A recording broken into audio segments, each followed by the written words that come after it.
का मैं इस दीक्षांत समारोह में पधारने पर हार्दिक अभिनंदन करता हूँ।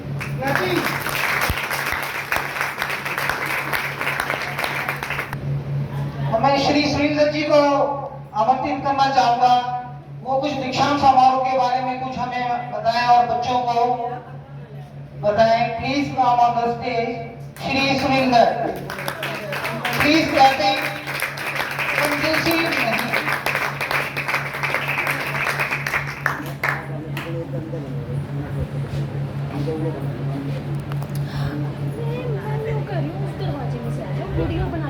आप सभी को मेरा नमस्कार। आदर व सम्मान की योग्य श्री राम कुमार जी सारण, जो आज हमारे इस दीक्षांत समारोह में मुख्य अतिथि के तौर पर उपस्थित हैं। मैं सभी स्टाफ सदस्यों की तरफ से श्री राम कुमार जी का हार्दिक अभिनंदन करता हूँ। आदरणीय श्री दीपक कुमार जी प्रधानाचार्य ITI डुमरखा और सभी स्टाफ सदस्य ITI डुमरखा, हमारे बीच में जो मुख्य अतिथि के तौर पर बैठे हैं, उन्हें लगभग सभी स्टाफ सदस्य बहुत ही बखूबी जानते हैं, क्योंकि हमारे ही विभाग में कार्यरत रहे हैं और एक अधिकारी के तौर पर राजकीय ITI नरवाना से सेवानिवृत्त हुए हैं। इन्होंने हमारे इस विभाग में बतौर अनुदेशक, वर्ग अनुदेशक और प्रधानाचार्य के तौर पर अपनी सेवाएं दी हैं। इनका जो आचरण साधारण और ईमानदारी पूर्वक पहले था, वही आचरण इनका प्रधानाचार्य के तौर पर भी रहा। इनकी इस ऐसी छवि से सभी बहुत ही ज्यादा प्रभावित रहे हैं और सेवानिवृत्ति से पहले भी और सेवानिवृत्ति के बाद भी राम कुमार जी सामाजिक कार्यों से जुड़े हुए रहे हैं और आज भी राम कुमार जी सामाजिक कार्यों में बढ़ चढ़कर भाग ले रहे हैं। इन्होंने नवदीप स्टेडियम जो कि हमारे नरवाना में है, उसकी निर्माण कार्यों में तकनीकी सलाहकार के रूप में कार्य कर रहे हैं और उन्होंने इस नवदीप स्टेडियम में काफी ऐसे ग्राउंड वगैरह तैयार करवाए हैं, जिस पर आज खिलाड़ी प्रैक्टिस कर कर अपना भविष्य संवार रहे हैं। और अभी भी कुछ परियोजनाएं नवदीप स्टेडियम की चली हुई है, जो कि हमारे राम कुमार जी के नेतृत्व में चल रही है। इसके अलावा श्री राम कुमार जी हमारे छोटू राम मेमोरियल ट्रस्ट नरवाना के सचिव भी हैं और अन्य सामाजिक संस्थाओं से भी इनका काफी जुड़ाव है और वहां पर अपनी ये सेवाएं दे रहे हैं। जैसे कि आज हमारे आग्रह पर इन्होंने यहाँ पर आना स्वीकार किया। ये यहाँ पर आकर श्री राम कुमार जी ने हमारी ITI का, हम सभी का जो सम्मान बढ़ाया है, वो काबिल तारीफ है।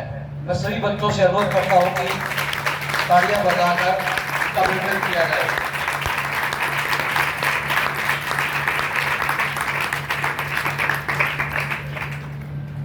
और अब दीक्षांत समारोह में होता क्या है? एक दीक्षांत समारोह संस्थान के अध्यापक, कर्मचारियों और छात्रों की मेहनत का मुख्य बिंदु होता है, क्योंकि जो भी छात्र किसी भी स्कूल, संस्थान, कॉलेज, टेक्निकल इंस्टीट्यूट से पास होकर जाता है, उसके बाद उसके भविष्य निर्माण के लिए पहला स्टेप होता है। उसके बाद वो बच्चा डिसाइड करता है कि उसको आगे पढ़ना है या उसको रोजगार के लिए अपना कार्य करना है। मैं एक ही बात कहता हूँ, जिस भी छात्र की रुचि अपने विषय में है, उसी कार्य क्षेत्र में वो आगे बढ़े, उसी में अपना 100% दे, ताकि वह उसमें कामयाबी हासिल कर सके।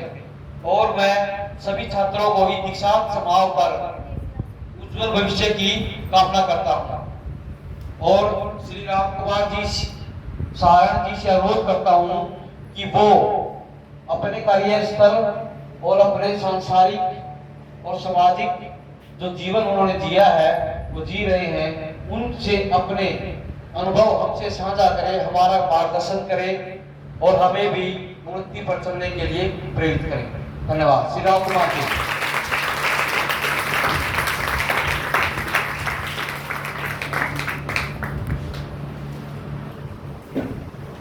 मान सम्मान के योग्य इस संस्थान के इंचार्ज दीपक कुमार पंचाल और सभी स्टाफ मेंबर्स जो यहाँ उपस्थित हैं, मैं इन सब का तहे दिल से जो है आभार व्यक्त करता हूँ कि इन्होंने आज मुझे यहाँ पर इस एक महत्वपूर्ण कार्य के शुभारंभ के लिए बुलाया।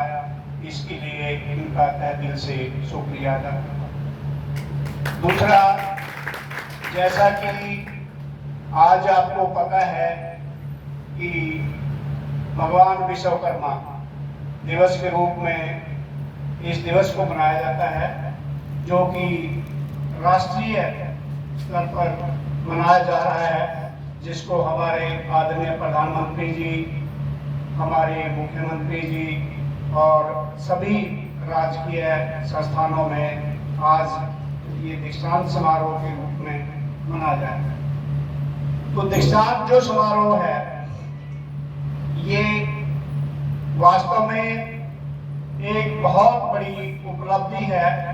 वो किसकी उपलब्धि है? छात्रों की, जो हमारी छात्राएं, जैसा कि आपको विदित है कि बेटी बचाओ बेटी पढ़ाओ का जो अभियान, जो नारा है, जो हमारे माननीय प्रधानमंत्री नरेंद्र जी मोदी ने लगाया हुआ है, तो उसको प्राप्त करने के लिए आज जो हम यहाँ बैठे हैं, हमारी जो बेटियां बैठी हुई हैं, जिन्होंने विभिन्न प्रकार के प्रशिक्षण प्राप्त किए हैं और उनमें सफलता हासिल की है, तो इस ग्रामीण अंचल में इस पेड़ को लगाने के लिए हमारे आदरणीय चौधरी वीरेंद्र सिंह जी ने ये सोचा कि हमारे इस ग्रामीण अंचल की लड़कियों को किसी प्रकार की तकनीकी शिक्षा दी जाए। तो उस तकनीकी शिक्षा के लिए स्थान को चुना गया और जो एक बहुत बढ़िया संस्थान है। यहाँ के आसपास में कई गांव हैं जहाँ की लड़कियाँ आकर के यहाँ पर प्रशिक्षण ग्रहण करती हैं। तत्कालीन गवर्नर साहब ने इसका शिलान्यास किया था।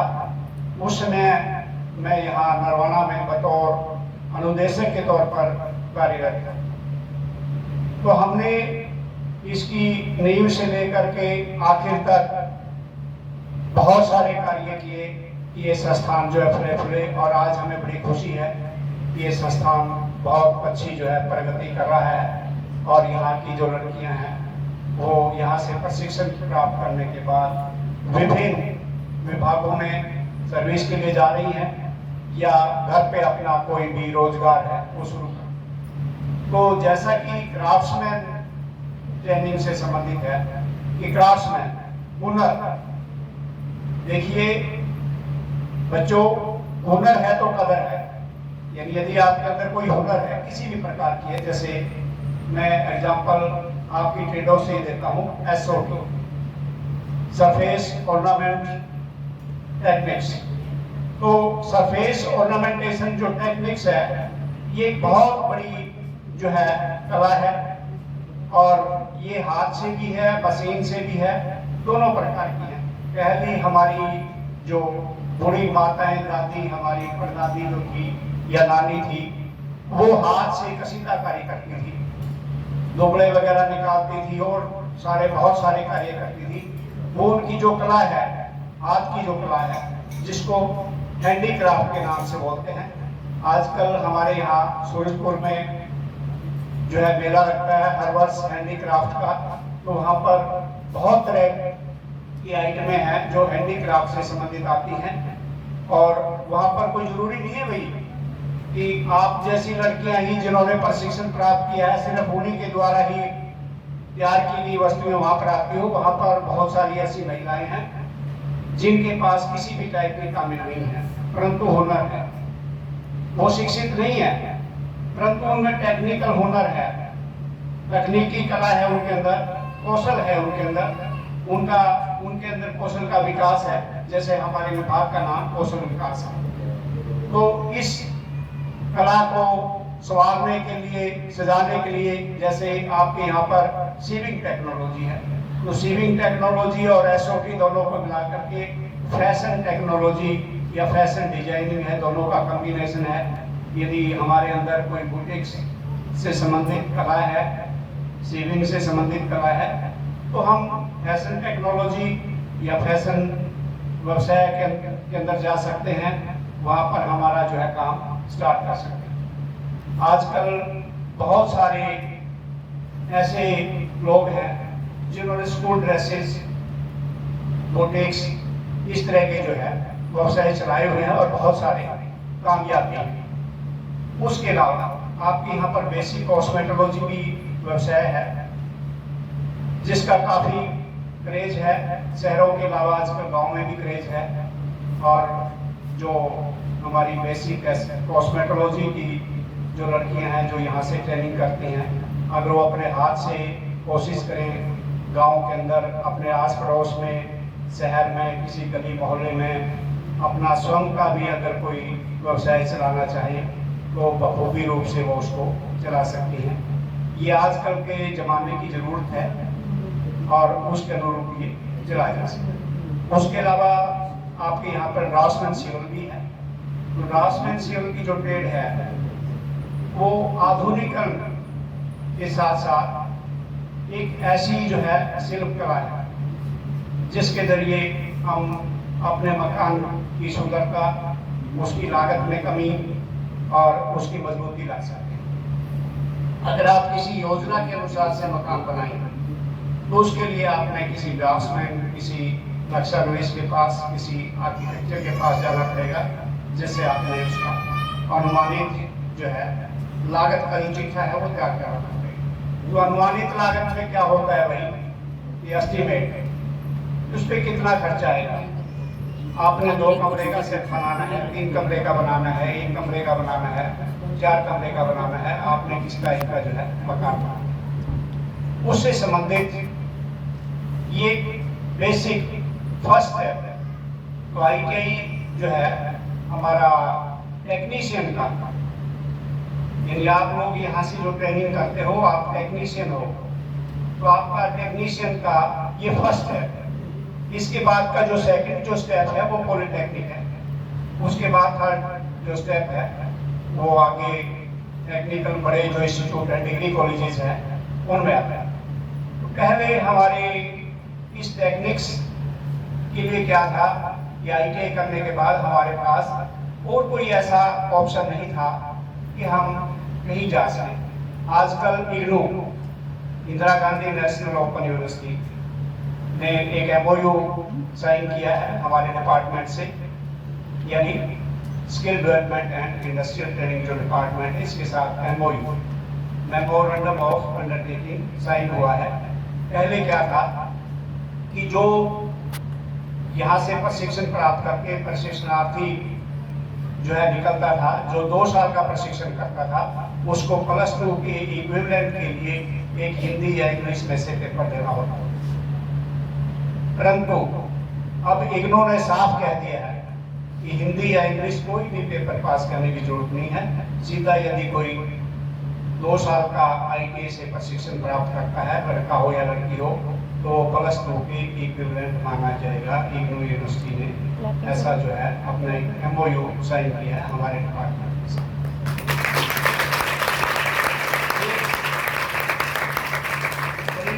खुशी की बात है, पहले हम ITI से अदर में नहीं जा सकते, अब हम देखो एकेडमिक में जा सकते, नहीं जा सकते। +2 में तो हमारे पास होगी, अब हम BA जो BSc MSc जो कुछ भी हम कोई करना चाहे कॉलेज में जा सकते हैं। उसके बाद आपका एक सिस्टम है कि जो यहाँ से 2 ईयर कोर्स करके जाते हो, आपको पॉलिटेक्निक में 2nd ईयर में एडमिशन मिल जाता है, तो वहाँ पर भी आपकी 2 साल लगेंगे, 1 ईयर वहाँ से हो जाता है। तो आपके पास 2 सर्टिफिकेट, एक सर्टिफिकेट हो जाएगा और एक डिप्लोमा। तो आपको जो यहाँ से मिलता है वो सर्टिफिकेट होता है और 3 ईयर जो है वो डिप्लोमा होता है। तो वो 2 ईयर में आपको डिप्लोमा मिल जाएगा। उसके बाद आप डिप्लोमा के बाद भी पढ़ने की कोई उम्र नहीं होती। जिसमें जुनून है, जो पढ़ना चाहता है वो किसी भी उम्र में पढ़ सकता है। तो आप आगे किसी डिग्री कॉलेज में जा सकते हैं। तो वहाँ डिग्री कॉलेज में जाने के लिए तो आपको 3 साल और लगाने पड़ेंगे, यानी 2, 2, 4 और 3 साल, 7 साल में आपके पास 3 हो गए, यानी एक सर्टिफिकेट, एक डिप्लोमा और एक डिग्री। यानी आपकी जो एलिजिबिलिटी है वो 3 एलिजिबिलिटी आपके पास होगी। आप टेक्नीशियन भी लग सकते हो, आप सुपरवाइजर भी लग सकते हो, आप इंजीनियर भी लग सकते हो। तो जो आपकी जो लाइन है वो चूज आपने करनी। ये तो आपके ऊपर डिपेंड करता है कि आपकी जो रुचि है वो किसके अंदर है। ये तो रहा आपकी स्किल के बारे में। अब जो आप एग्जाम पास करते हो उसमें डिवीजन, मेरिट, उसमें जो स्कॉलरशिप वगैरह जो आप कहते हो जो भी है, या आपकी कोई पोजीशन कि हरियाणा में पोजीशन है, आईटीआई में पोजीशन है, डिस्ट्रिक्ट में पोजीशन है, या आपकी जो है पूरे देश में पोजीशन है, तो वो तो बड़ी गर्व की बात होती है। यदि हमारी किसी की स्टेट में पोजीशन आ जाए तो बहुत अच्छी बात है। तो हमारी आस पड़ोस की जो लड़कियां हैं जो +2 के अंदर या 10th के अंदर, बहुत सारी ऐसी लड़कियां हैं जिनके 90% से अबव मार्क्स हैं और स्टेट में भी पोजीशन है, टॉप 10 के अंदर हमारी इन बेटियों की पोजीशन आती है। ये आजकल किसी से कम नहीं है। खेलों में, पढ़ाई में, आजकल के इवन तो हमारी जो सुरक्षा बल हैं उनमें भी, एयरफोर्स के अंदर पायलट भी हैं हमारी लड़कियां, साइंटिस्ट हैं हमारी लड़कियां। तो लड़कियों ने किसी भी क्षेत्र, कोई ऐसा क्षेत्र नहीं है कि जिसमें हमारी ये बेटियां ना हो। पहले इनमें हिचकिचाहट थी कि हम सुरक्षा बलों में, मिलिट्री में, इसमें क्या करेंगे जाकर, लेकिन आज एनडीए के लिए स्पेशल जो है गवर्नमेंट ने, जो पहले हमारी मेडिकल से एमबीबीएस करती थी लड़कियां या कोई एमबी करती थी, वो वहाँ मेजर, कैप्टन या इस तरह के रैंकों में जो है मिलिट्री में जाती थी और उनको शॉर्ट कमीशन मिलता था। यानी शॉर्ट कमीशन क्या था, उस समय के लिए उनको रखते थे, उनको कमीशन मिलता था। परंतु आजकल उनमें भी उनकी प्रमोशन होने लगी और आप एनडीए के लिए भी एलिजिबल हो। पहले एनडीए में आप नहीं जाती थी, तो अब जाती। तो ये एक बड़ी गौरव की बात है। क्यों? क्योंकि आपने मेहनत, लगन, हौसला और जज्बा है, यानी हिचकिचाहट जो है, हेजिटेशन जो है नहीं है। पहले लड़कियों में तो हेजिटेशन होती थी, घर से बाहर नहीं निकलती थी, पर्दा सिस्टम होता था, घूंघट का सिस्टम होता था, चाहे किसी को गांव की सरपंच बना दे या एमएलए बना दे, अपनी वो घूंघट जो है निकाल के खड़ी रहती थी, बोलती नहीं थी। तो ऐसा है कि जब तक हम अपने विचार नहीं रखेंगे तो हमारी एजुकेशन का कोई बेनिफिट नहीं है। किसी को क्या पता कि आप क्या जानते हो, कि आप में क्या टैलेंट है, किसी को तो नहीं पता लगेगा जब तक आप किसी को नहीं बताओगे, कोई हाथ से हुनर करके नहीं दिखाओगे या आप बोल के नहीं सुनाओगे, तो आप ऐसा कुछ प्रदर्शित नहीं करोगे तो किसी को भी नहीं पता लगेगा कि आपने क्या टैलेंट।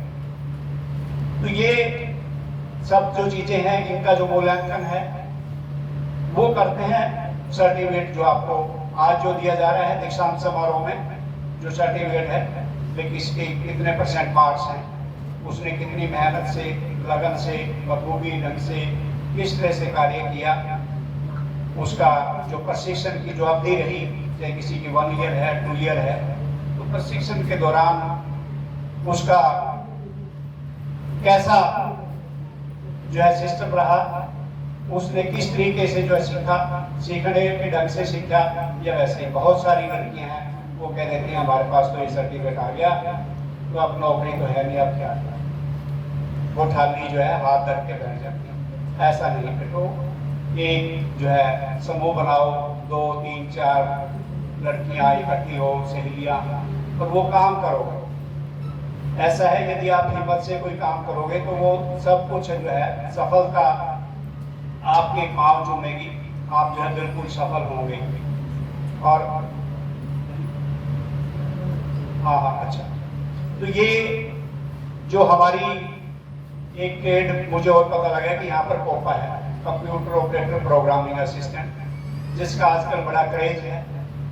सभी ऑफिसेज के अंदर कोपा के बच्चों को जो है अप्रेंटिस वगैरह भी रखा जाता है, या वैसे दूसरे जो है मतलब जो ऑपरेटर वगैरह है, कंप्यूटर ऑपरेटर वगैरह के पदों पर विभिन्न विभागों में आजकल इनकी बहुत डिमांड है।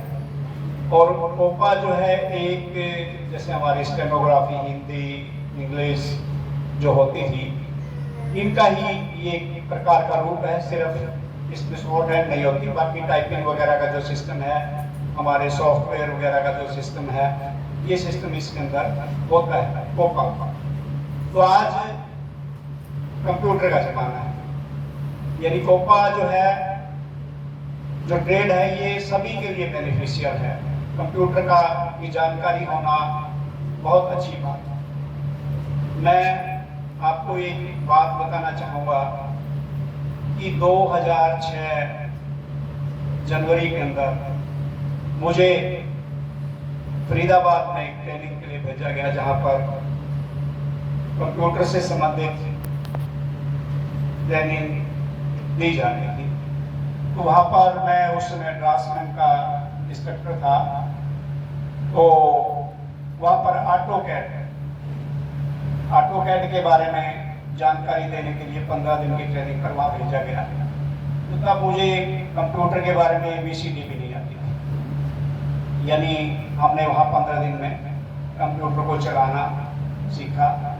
और ऑटोकैड पर 2D ड्राइंग, 3D तो नहीं थी उस समय, 2D। तो 2006 का जो वर्जन था, जो नया नया ही आया था, तो वो उस वर्जन में हमने 2D जो है सीखी, और 2D के ऊपर मैंने स्वयं ड्राइंग बनाई। उस समय में नरवाना के अंदर यहाँ पर इतना क्रेज भी नहीं था।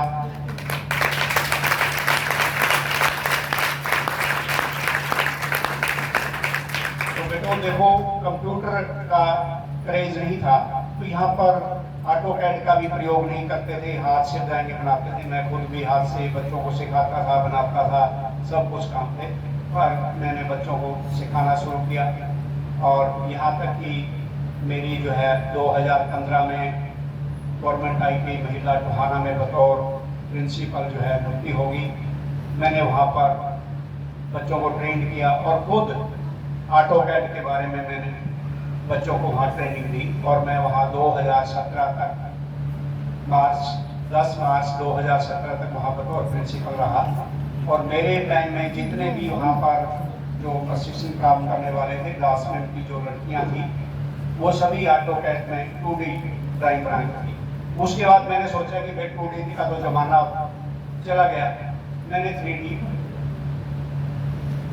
के बारे में भी, एक मेरा ही स्टूडेंट, देखिए ये भी एक इत्तेफाक होता है कि एक मेरा ही स्टूडेंट आपके यहाँ नज़दीक का है, झील गाँव का, राम निवास, कोई आप में से जानता होगा, गुड़गांव में रहता है, बहुत पुराना मेरा स्टूडेंट है। वो एक दिन मेरे पास आया, मैंने उसको कहा, मैंने कहा बेटे 3D के बारे में मुझे, स्केचअप के बारे में कोई जानकारी नहीं है, 2D मुझे आती है, 3D मुझे सिखाओ। तो उसने 4-5 घंटे मुझे कंप्यूटर के ऊपर, लैपटॉप पर 3D सिखाई। मैंने अपने ही स्टूडेंट से, देखिए सीखने में कोई फर्क नहीं है। तो सीखने में कोई शर्म नहीं होनी चाहिए, कोई हिचकिचाहट नहीं होनी चाहिए, कोई हेजिटेशन नहीं होनी चाहिए। मैंने उनसे भी सीखा, और 3D स्केचअप फिर मैंने बच्चों को सिखाया वहाँ। और हमारी जो इंस्ट्रक्टर वहाँ थी, उनको भी बताया। और आज भी हमारे जो बच्चे हैं, जैसे नरवाना के, टोहाना के जो लड़कियां हैं, जो प्रशिक्षण ड्राफ्ट्समैन का प्राप्त करती हैं, तो वो ऑटोकैड के अंदर काफ़ी निपुण हैं। तो यहाँ पर भी शायद आपके पास एक दिनेश ऑटोकैड से संबंधित कोई ट्रेनिंग देने के लिए आते हों। तो वो नरवाना में भी मैंने उनको बुलाया और उनको लगाया कि वे हमारे इन बच्चों को विशेष कोई जो ट्रेनिंग है ऑटोकैड से संबंधित वो दी जाए। तो ये जो सारी जो बातें हैं ये किसके ऊपर डिपेंड करता है? हमारे ऊपर, खुद के ऊपर, कि हम यदि सीखना चाहें तो कोई भी मुश्किल नहीं है, सीख सकते हैं। और आपकी उम्र भाई बेटो सीखने की है। और जहाँ तक हमारे इंस्ट्रक्टर्स का सवाल है, मुझे इस बात का गर्व है कि जिस जमाने में हम इंस्ट्रक्टर लगे उस जमाने में क्वालिफिकेशन मैक्सिमम जो है डिप्लोमा इन इंजीनियरिंग, चाहे वो मैकेनिकल हो, सिविल हो, इलेक्ट्रिकल हो, इलेक्ट्रॉनिक्स हो, कम्युनिकेशन हो, यही होती थी। आज हमारे पास डिग्री होल्डर एमटेक ITI के अंदर जो है इंस्ट्रक्टर यानी बेस्ट क्वालिफाइड।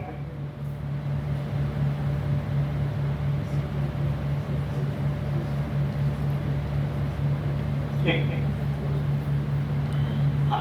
तो अब यहाँ पर हमारे बहुत क्वालिफाइड स्टाफ हैं। दूसरा, इस विभाग के अंदर क्राफ्ट्समैन ट्रेनिंग जो स्कीम है, इसमें CTI यानी इंस्ट्रक्टर ट्रेनिंग की जो स्कीम है उसके तहत टीचिंग की जो प्रैक्टिस है, इसका जो मेथड है टीचिंग का, उसके बारे में सिखाया जाता है, बताया जाता है। और वो आजकल अनिवार्य करती है CTI कि वे सभी ने ये प्रशिक्षण प्राप्त करना है। ज़्यादातर हमारे जो प्रैक्टिकल से संबंधित अनुदेशक हैं वो तो सभी CTI हैं, परंतु जो डिग्री या डिप्लोमा या जो जिनके पास अदर क्वालिफिकेशन है तो वो भी आज जो है CTI ट्रेंड है। यानी ये एक हमारी ऑल इंडिया लेवल पर ट्रेनिंग है। पहले हमारी जो सिविल टेक्नोलॉजी या SOT इनकी जो ट्रेनिंग होती थी, या आपकी जो है बेसिक कॉस्मेटोलॉजी की TTC होती थी, अब वो TTC शायद विभाग ने बंद कर दी है। अब CTI जो है जरूरी कर दी। तो अब देखिए क्वालिफिकेशन का पैमाना, पैरामीटर इसका जो है वो बढ़ाया गया है। तो जो जो नई टेक्निक्स, नए पैरामीटर के अनुसार से आपको प्रशिक्षण दिया जाएगा। तो प्रशिक्षण का जो सिस्टम है बहुत बढ़िया है और उसमें काफ़ी सुधार लाने के लिए विभाग विभिन्न प्रकार के जो मापदंड हैं उनका प्रयोग कर रहा है। समय समय पर इंस्ट्रक्टर्स को ट्रेनिंग दी जा रही है और अपडेट यानी जो पुराने टेक्निक्स से जिन्होंने काम सीखा हुआ है उनको न्यू टेक्निक्स के बारे में जानकारी दी जा रही है, ताकि वो हमारे प्रशिक्षणार्थियों को अच्छा प्रशिक्षण दे सकें और हमारे जो प्रशिक्षणार्थी यहाँ से प्रशिक्षण प्राप्त करके आगे समाज की जो सेवा है वो बढ़िया तरीके से कर सकें। तो आज ये भी बड़ी खुशी की बात है कि हमारे इस संस्थान के अंदर 100 से ऊपर स्टूडेंट्स हैं ऐसे जिन्होंने इसी बैच में ट्रेनिंग जो है पूरी की है और सक्सेसफुल हुए हैं, यानी पास आउट हुए हैं। तो ये सभी छात्र बधाई के पात्र हैं।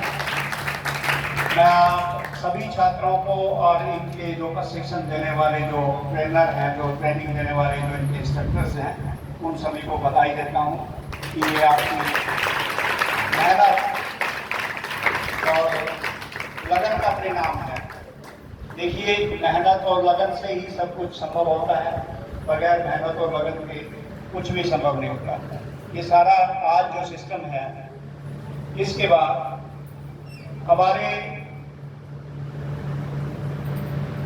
संस्थान में जो प्लेसमेंट है, यानी प्लेसमेंट समझते हो कि विभिन्न संस्थानों में यहाँ से ट्रेनिंग करने के बाद सेवाएं प्रदान करना, जाना, वहाँ मतलब सर्विस करना।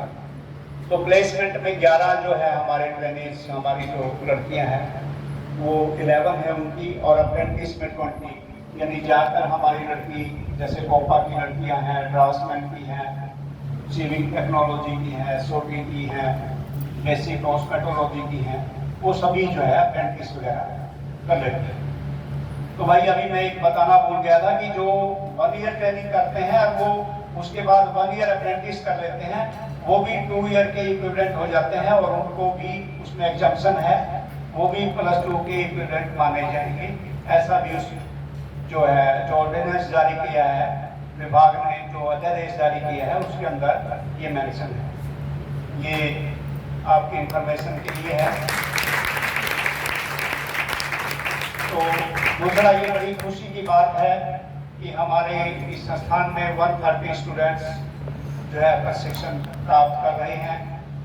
ये बड़ी सौभाग्य की बात है, बड़ी खुशी की बात है कि इस ग्रामीणांचल में यानी यहाँ पर बहुत आपके नज़दीक में नरवाना ITI है, बहुत ही नज़दीक में उचाना में भी ITI है, आपके बहुत ही नज़दीक में सूर्य वाले के अंदर भी ITI है, जींद में भी है, कलैत में भी है, यानी आपके आसपास और बहुत सारी ITI, परंतु आपकी ग्रामीण ITI देखिए आज बहुत सारे लोग गांव को कम पसंद करते हैं, शहर की तरफ जाना ज्यादा पसंद करते हैं, परंतु हमारे माननीय प्रधानमंत्री जी नरेंद्र जी मोदी ने एक नारा दिया है, वोकल फॉर लोकल। बेटो वोकल फॉर लोकल का मतलब क्या है कि लोकल जो हम हमारे यहाँ पर हमारे गांव में जो तैयार कर सकें, ताकि हमारे देश की जो मुद्रा है वो विदेशों में न जाए। यानी हमें बहुत सारी ऐसी चीजें हैं जो विदेशों से मंगवानी पड़ती हैं, हम यहाँ पर घरों में गांव में काम करना पसंद नहीं करते। चाइना और जो जापान जैसे जो देश हैं वो हमारे से आगे क्यों हैं? वो सभी लोग घरों में टेक्निक्स घरों में काम करते हैं, उनके पास क्या है? हाथ का हुनर है, सभी कार्य। आज आप देखते हो चाइनीज जो आपके दिवाली पर जो दिए हैं, जो लड़ी वगैरह है, वो चाइनीज बनाई जाती है। कल ही मैंने टीवी पर देखा, ये गौशाला है लखनऊ के अंदर, जहां पर गाय के गोबर से दिए बनाए जाते हैं और वो जो दिए हैं उनको सुखा करके उनके ऊपर रंग करके उनको जो है बाजार में बेचा जाता है। तो वो अयोध्या के अंदर जो तकरीबन बताते हैं कि 7 या 7.5 लाख के आसपास जो दीपक जलाए जाएंगे दीपावली के अवसर पर, तो वहाँ पर मैक्सिमम जो ऑर्डर हैं उस गौशाला को मिले हुए हैं। और वो वहाँ पर जो गृहिणी है, जो घरों में काम करने वाली, जो आम जो लेडीज हैं जिनके पास कोई और ऐसा काम नहीं है, वो ये प्रेम के साथ जो है दीपक बनाने का काम करते हैं। उसमें पैटर्न होता है, हमारे ITI में भी एक पैटर्न की ट्रेड होती है, तो उस पैटर्न से हम कोई भी तैयार करते हैं। जैसे हमारे मॉडलर की क्लास है, तो मॉडलिंग से किसी भी प्रकार की हम मूर्ति भी डाल सकते हैं। तो उसमें मूर्तियों के बारे में दिया हुआ था, गणेश की या और जो दूसरी जो धार्मिक जो मूर्ति हैं वो भी गाय के गोबर से बनाई जाती है और सुखा करके उनके ऊपर रंग करके उनको मार्केट में बेचा जाता है। यानी 2 रुपये की आमदनी भी होती है, शुद्धिकरण भी होता है, वातावरण भी शुद्ध होता है, यानी सभी चीज़ों को उसमें ध्यान में रखा जाता है। अब हम क्या करते हैं कि वातावरण की तरफ बहुत ही कम ध्यान देते हैं। अब यहीं से लगाइए कि यदि हम एक पौधा हमारे खेत में, हमारे घर आंगन में, हमारे इंस्टीट्यूट में, कहीं पर भी जहाँ पर हमें जगह मिले, हमारे गांव में कोई जमीन है या और है, उसको लगाएं और हमारी उम्र यानी हम 15-20 साल तक उसकी सिंचाई करें, उसकी देखभाल करें, तो वो पौधा आगे जा करके कितनी ऑक्सीजन देगा, यानी हमारे 2-3 पीढ़ियों तक वो ऑक्सीजन देगा कि नहीं देगा भाई? Yes. आज इतना प्रदूषण फैला हुआ है, पॉलीथीन को जो है करने जा रहे हैं हमारे देश को, प्रदेश को, सभी चीज़ों को। ये पॉलीथीन है, हवा में उड़ते रहते हैं, नालियों में चले जाते हैं, नालियों से सीवरों में चले जाते हैं, तो वो सीवरें वगैरह बंद हो जाते हैं। तो ये सारा का सारा जो सिस्टम है, ये प्रदूषण फैलाने का सिस्टम है। और प्रदूषण की वजह से ही बहुत सारी बीमारियां, किसी को सांस की बीमारी है, किसी को दमे की बीमारी है, किसी को किसी चीज़ की बीमारी है, यानी बीमारियों ने घर जो है करना शुरू कर दिया है छोटी सी उम्र में। जिसकी उम्र 15-16 साल है या 20 साल है तो क्या उम्र है उनको भी क्यों है भाई? जो हम खाना खाते हैं उसमें भी पेस्टिसाइड है, फसलें हैं आपके पड़ोस में, आप यहाँ देखते हो गेहूं की फसल है, चावल की फसल है, कोई भी फसल है या कोई सब्जियां हैं, उन सभी के ऊपर हम पेस्टिसाइड का इस्तेमाल करते। कोई गोबर की खाद या दूसरी जो है वो केंचुए वगैरह की जो खाद है वो हम डालते नहीं, तैयार नहीं करते, बनाते नहीं, कुछ नहीं करते। तो जो अभी मैंने जो बताया था फोकल फॉर लोकल का मतलब क्या है? पहले हमारे गांव में बढ़ई जो है लकड़ी का काम करते थे, लोहे का काम करते थे। जो हमारे घरों में छोटे छोटे कृषि से संबंधित जो औजार थे वो हमारे गांव में ही बनाए जाते थे, शहर में जाने की जरूरत ही नहीं पड़ती थी। चाहे वो लकड़ी का काम है, लोहे का काम है, हमारे खड्डी होती थी, दरी, खेस, ये सभी चीज़ें जो है हमारे गांव में, घरों में हमारी माताएं बहनें यही बुनाई कढ़ाई यही करती थी। और वो हमारे जो है देश का जो पैसा है उसको पैसे को हम बचाते थे। आज हम बाहर से मंगाते हैं सभी चीज़ें, दरी खेस भी अरे बाहर से आ रहे हैं, ये हमारे लिए शर्म की बात है। खादी विभाग है हमारा, तो खादी में हमारी जो बहनें काम करती हैं वो जो प्रोडक्ट तैयार करती हैं उनको कोई लेके खुश नहीं है।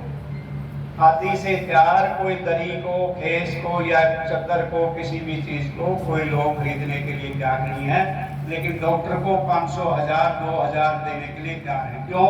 क्योंकि हमारे शरीर में एलर्जी होगी भाई, खुजली होगी भाई, हमारे को वो सूट नहीं करते। लेकिन फिर भी क्या है, फिर भी हम वो सिंथेटिक वस्त्रों को पहनने की ये ट्रेंड बना हुआ है। हमारे सूती जो वस्त्र हैं उनको हम पहनना नहीं पसंद करते, खादी को ही पहनना पसंद करते सभी, कोई एक नहीं। क्यों? क्योंकि कोई बनाता है, गांव में लोगों ने छोड़ दिया धंधा, उनकी बिक्री नहीं होती, उनको कोई पूछता नहीं। तो अब दोबारा फिर से क्रेज के लिए उन्होंने क्या किया है कि आप एक स्वयं सहायता समूह बनाओ और सरकार आपको लोन देगी।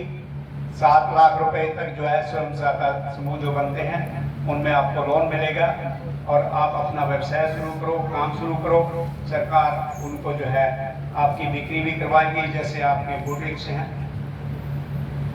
आप जो है सीविंग का काम है, आपका बेसिक कॉस्मेटोलॉजी का काम है, आपका कोई और दूसरा जो काम है, जितने भी आप धंधे काम जो है कर सकते हो, घर में कर सकते हो, हाथ से कर सकते हो, तो वो करिए।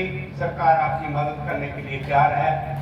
और उसमें मार्केटिंग के लिए बहुत सारी दिक्कत क्या होती है मार्केटिंग, कि हम सामान तो बना लेते हैं, बेचने की समस्या आती है, उसको कहाँ बेचें। अब गांव में किसान सब्जी की बुआई कर लेते हैं खेतों में, लेकिन वो बेचने के लिए मंडी में जाते हैं तो उनकी 2 रुपये किलो और दुकान पे आने के बाद 100 रुपये किलो।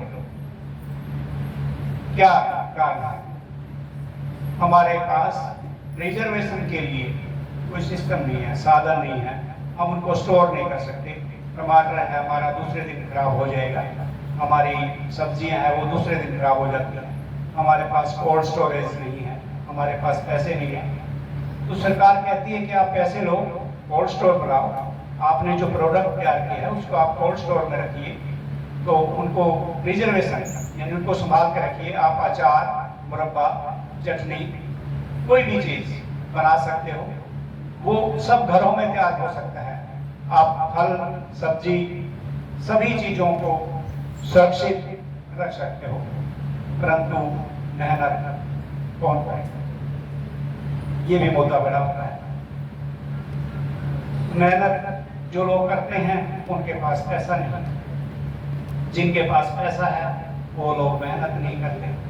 तो तभी तो हम जापान, चाइना जैसे जो देश हैं उनसे हम पीछे हैं, क्योंकि हम स्वयं काम करने में शर्म करते हैं, हिचकिचाहट करते हैं। तो श्रम के काम में कोई हिचकिचाहट या शर्म नहीं होनी चाहिए।